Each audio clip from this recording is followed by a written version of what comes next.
تو گھر میں داخل ہونے سے پہلے باہر کھڑے ہو جائے کرو ایک منٹ کے لیے. غور سے سن لو، تمہاری زندگی کا مسئلہ حل ہو جائے گا اس سے. آپ نے فرمایا گھر کے باہر کھڑے ہو جاؤ اور پڑھو بسم اللہ الرحمن الرحیم.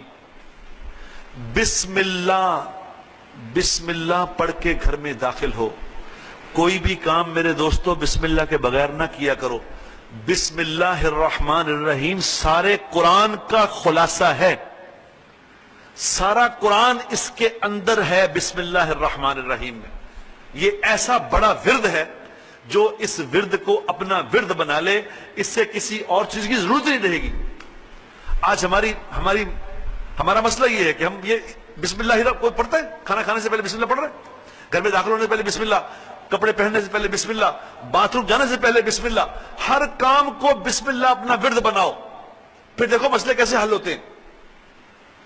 آپ نے فرمایا بسم اللہ الرحمن الرحیم پڑھو اور گھر کے اندر پہلا قدم رکھو اور سلام کرو، السلام علیکم ورحمۃ اللہ. گھر میں کوئی ہو نہ ہو اونچی سلام کرو اور ایک دفعہ مجھ پہ درود پڑھو صلی اللہ علیہ وسلم.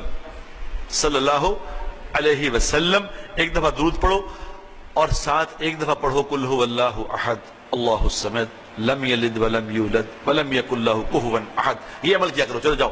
وہ صحابی چلے گئے. کچھ عرصے بعد آپ نے پوچھا بھی تو نے بتایا نہیں، تیرا مسئلہ تھا، مالی حالات تیرے ٹھیک نہیں تھے، بتا. اس نے کہا جی آپ نے بتا تو دیا تھا، میں نے مضبوط پکڑ لیا. صحابہ حضور کے عمل کو مضبوط پکڑ لیتے تھے، میں نے مضبوط پکڑ لیا. تو پھر آپ نے فرمایا پھر؟